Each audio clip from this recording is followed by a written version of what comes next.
নমস্কার বন্ধুরা, মিতাস কিচেনে সবাইকে অনেক স্বাগত। তো আমি আজকে প্রতিদিনের মতোই আরও একটা নতুন রেসিপি আপনাদের সাথে শেয়ার করার জন্য চলে এসেছি। এই রেসিপিটি কিন্তু সকাল ও বিকেল বা সন্ধে ছোটোখাটো খিদেতে আমরা খেতে পারি, খেতে কিন্তু খুবই ভালো হয়। তো রেসিপিটি শেষ পর্যন্ত দেখার জন্য আমার অনুরোধ রইল। আর যদি ভালো লেগে থাকে লাইক শেয়ার কমেন্ট করতে ভুলবেন না। তো চলুন আর বেশি কথা না বাড়িয়ে আজকে আমার এই রেসিপিটি শুরু করে দিই। তো এখানে আমি 3টে মিডিয়াম সাইজের আলু নিয়েছি, নিয়ে ছালটা ভালো করে ছাড়িয়ে আমি ধুয়ে নিয়েছি। এবার আমি চারদিক থেকে একটু করে কেটে আমি বাদ দিয়ে দিচ্ছি।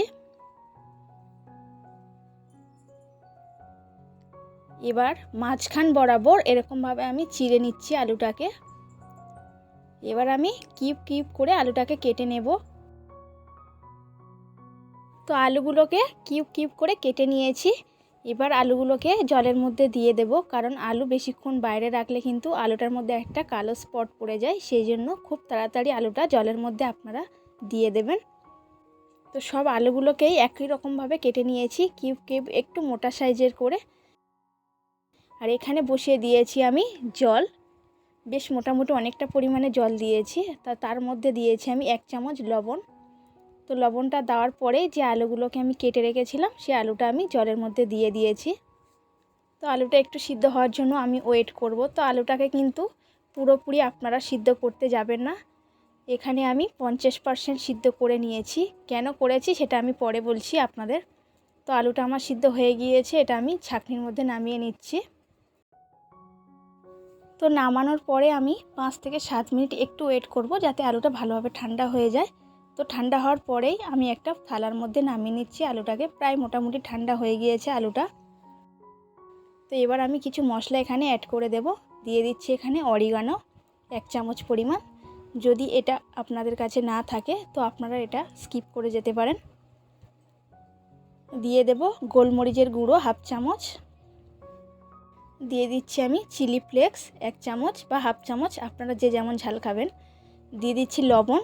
লবণটা একটু হিসেব করে দেবেন, কারণ সিদ্ধ করার সময় কিন্তু আমি লবণ দিয়েছিলাম। আর দিয়ে দিচ্ছি ধনেপাতা কুচি। তো এখানে দিতে হবে কর্নফ্লাওয়ার 1 চামচ, 1 চামচ ময়দা। কর্নফ্লাওয়ার এবং ময়দাটা কিন্তু সমান ব্যালেন্স করেই দিতে হবে, কোনোটা কম বেশি আপনারা দেবেন না। তো এটাকে ভালো করে মাখানোর জন্য এখানে আমি যে পলি ব্যাগ পাওয়া যায় সেই পলি ব্যাগের মধ্যে সব উপকরণগুলো আলুটাকে আমি নিয়ে নিচ্ছি। এটা করলে কিন্তু খুব ভালোভাবেই আলুগুলো কোট হয়ে যাবে। এরকমভাবে ঝাঁকিয়ে ঝাঁকিয়ে একটু নাড়া দিলেই কিন্তু সব মশলাগুলো আলুর গায়ে ভালোভাবে মাখানো হবে। তো সব মশলা আমার ভালোভাবে মাখানো হয়ে গিয়েছে, দেখতেই পাচ্ছেন। এবার এটা আমি ভাজার জন্য চলে যাব। তো গ্যাসের উপরে একটা ফ্যান প্যান আমি বসিয়ে দিয়েছি। দিয়ে দিচ্ছি সাদা তেল কিছুটা পরিমাণ ভাজার জন্য।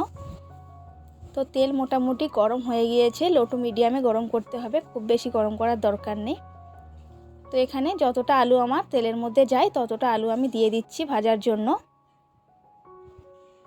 তো আগে আমি বলেছিলাম আলুটাকে 50% সিদ্ধ করার জন্য। তো এই জন্য বলেছিলাম কারণ ওখানে 50% সিদ্ধ হবে এবং তেলের মধ্যে যেটুকু বাকি থাকে সেটুকু কিন্তু ভালোভাবেই সিদ্ধ হয়ে যাবে। তো আমি একটু নাড়িয়ে দিচ্ছি দুপিঠ যাতে ভালোভাবে কালারটা চলে আসে, সেই জন্য।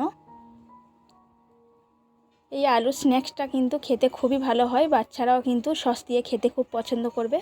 ছোটোখাটো খিদেতেও আমরা এটা খেতে পারি, খেতে কিন্তু খুবই ভালো লাগে। তো প্রায় আমার হয়ে এসেছে আলুগুলো। তো এবার আমি নামিয়ে নেব। খুব সুন্দর কিন্তু দেখতে লাগছে, খেতেও কিন্তু আরও সুন্দর লাগবে। তো সব আলুগুলোকে আমি তেল থেকে ছেঁকে তুলে নিয়েছি। তো সব আলুর কিউবগুলো কিন্তু আমি একই রকমভাবেই ভেজে নিয়েছি। এটা আপনারা সসের সঙ্গেও খেতে পারেন বা শুধুও কিন্তু খেতে পারেন, খেতে খুবই ভালো লাগে এই স্ন্যাক্সটি। আর খুব চটজলদি বানানো যায়, দেখলেন তো আপনারা কতটা সহজে এটা বানানো গেল। তো ওপর থেকে আমি একটু ধনেপাতা ক্রাশ করে দিয়ে দিচ্ছি।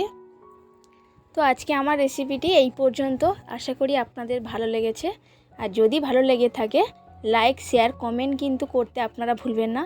এবং আপনারা যদি আমার চ্যানেলে নতুন হয়ে থাকেন তো প্লিজ আমার চ্যানেলটি সাবস্ক্রাইব করে দেবেন।